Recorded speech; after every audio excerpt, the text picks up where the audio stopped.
নমস্কার, আমি বর্ণালী রায়, আসানসোলে থাকি। আমি একটা প্রোডাক্ট কিনেছিলাম, কিন্তু সেই প্রোডাক্টটা বেশ কয়েক বছর হওয়ার পরে খারাপ হয়ে যায়। কিন্তু কী কারণে খারাপ হয়েছে আমরা বুঝতে পারি না। আমাদের ওয়ারেন্টি পিরিয়ড ছিল, তার জন্য আমরা সার্ভিস সেন্টারকে, কোম্পানিকে প্রথমে ফোন করি অনলাইনে। তারপর ওখান থেকে সার্ভিস সেন্টারে ফোন আসে, সার্ভিস সেন্টার থেকে আমাদেরকে ফোন করা হয়, আর যথারীতি ওখান থেকে লোক পাঠায়।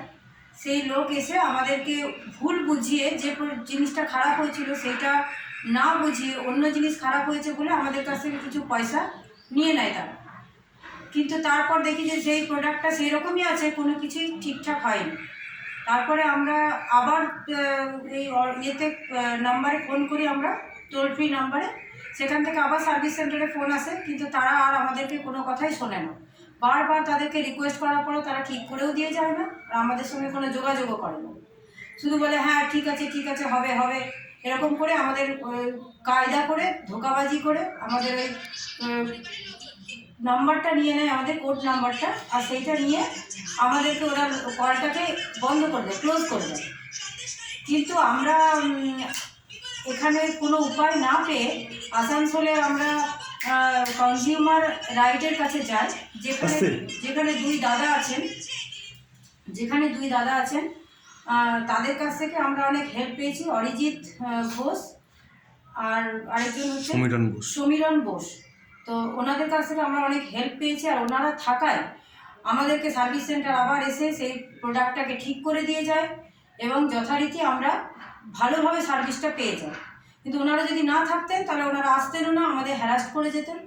সেই জন্য আমি প্রত্যেককে বলবো যে যদি কোনো অসুবিধায় পড়েন কোম্পানি থেকে, কি কোম্পানি কোনো প্রোডাক্ট নিয়ে সার্ভিস সেন্টার আপনাদের কোনোভাবে কোনো রকম বিরক্ত করছে বা ভুল বুঝিয়ে টাকা নিয়ে যাচ্ছে, কিছু বলছে, আপনারা ওনাদের কাছে আসতে পারেন। ওনাদের অফিস হচ্ছে কল্যাণপুর। ওনাদের কাছে এসে যদি আপনারা সাহায্য চান বা ওনাদের হেল্প চান, ওনারা কিন্তু খুব ভালোভাবে আপনাদের পাশে দাঁড়াবে, আপনাদের কোনো অসুবিধা হবে না। আর এটাই বলবো যে আপনারা পিছাবেন না, যে না এটা হচ্ছে দিয়ে অন্য কাউকে দিয়ে করিয়ে নেবেন পয়সা দিয়ে। যতদিন ওয়ারেন্টি পিরিয়ড আছে আপনারা যথেষ্ট ভালোভাবে ওনাদের কাছে এলে পরে ওনারা সাহায্য করবেন, আর আপনারা সেই সাহায্য পাবেন, এটাই আমি বলতে পারি। কনজিউমার রাইটসের তরফ থেকে আমরা বলার কত ঘন্টার মধ্যে কাজটা করে দিয়ে গেছে? ওনারা 24 ঘন্টার মধ্যে কাজটা করতে বলেছিলেন, কিন্তু সার্ভিস সেন্টার রিকোয়েস্ট করেছিলেন যে আমাদেরকে 48 ঘন্টা টাইম দেওয়া হোক। সেই 48 ঘন্টা টাইমের মধ্যেই ওনারা কমপ্লিট করে দিয়ে গেছিলেন কাজটা। আচ্ছা, এই পুরো ব্যাপারটা যদি ছোটো করে হিন্দিতে একটু বলেন, ছোটো করে। मैं बर्नाली रॉय आसनसोल में रहती हूँ।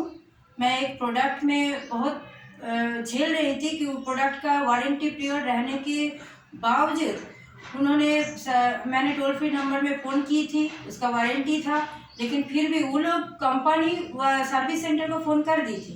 लेकिन सर्विस सेंटर वाला हम लोग के पास आए थे, हम लोग को उल्टा पुल्टा समझा के, हम लोग उतना नहीं जानते हैं, घर में अकेले रहती थी, उल्टा पुल्टा समझा के दूसरा चीज़ ख़राब करके, ख़राब बोल के वो लोग पैसा लेके चल गए। जो चीज़ ख़राब है उसको सही से चेंज नहीं किए थे, इसलिए हम लोग को फिर से झेलना पड़ा। प्रोडक्ट जैसे थे वैसे ही ख़राब रहे। फिर हम लोग क्या किया, बार बार फ़ोन करते रहे, टोल फ्री नंबर में भी फ़ोन करते रहे, कंप्लेन लिखवाते रहे, और वो लोग कायदा करके हम लोग से वो कोड नंबर लेके फिर उसको बंद करते रहे, क्लोज़ करते रहे। ऐसे हम लोग को महीनों भर से परेशान कर रहे थे, कोई उपाय नहीं सूझा। इसलिए हम लोग आ गए थे कंज्यूमर राइट में। उसमें है 2 दादा है, उन लोग के पास हम आए और आके उन लोग से बोले कि हम लोग को हेल्प चाहिए, और वो लोग हेल्प किए भी। एक है अरिजीत घोष और दूसरा समीरन बोस। उन लोगों से हेल्प मांगा, और हेल्प मांगने से तुरंत वो लोग हम लोग के हेल्प के लिए राजी भी हो गए, हेल्प किए भी, बहुत बढ़िया से हेल्प किए। और इसे करने के वजह वो लोग बोले 24 घंटे में ठीक करने के लिए, लेकिन 24 घंटे वो लोग माफ़ी मांगे कि 24 घंटे में नहीं होगा, 48 घंटे में कर देंगे। तो उसी टाइम में वो लोग हम लोग के हेल्प करके, वो लोग ठीक करके फिर चला गया। तो बहुत हेल्प मिला है। आप लोग को कोई परेशानी होगा तो आप लोग भी इन लोगों के पास आइए, कंज्यूमर राइट में आइए। इनका एड्रेस है आसनसोल कल्याणपुर, और आके मिलिए। आप लोग का कोई भी प्रॉब्लम होगा तो ये लोग हेल्प करेंगे। तो इस बारे में आपको खुश है? तो जो प्रॉब्लम बहुत खुश है, हाँ, मुझे बहुत हेल्प मिला, मैं बहुत खुश हूँ। Okay, thank you.